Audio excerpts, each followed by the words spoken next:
तो मैं अज अनाउंस करना चाहना जिस तरह सोन साहब ने मता रखा 15% इनक्रीज मैं अनाउंस करदा जी अज मिनीमम पेज दे विच जिहड़ा कि सरकारी भी तो गैर सरकारी भी इदू घट फिर 15% जिहड़ा इनक्रीज हो गया अज तो अज मई दिवस ते मैं उन्होंने एक छोटा जिहा तोहफा देना चाहुंदा। वैसे तो उन्होंने मजदूरी का कोई मुल ही नहीं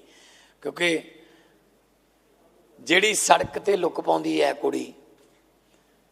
जिहड़ा दुरमट नाल सड़क नूं कुटदा है रोड़ी नूं वो आप कदे भी उस सड़क तो नहीं लंघदा नहीं जी क्योंकि उहदे कोल गड्डी है नहीं जी ਉਹਦਾ ਸਾਈਕਲ ਲਾਈ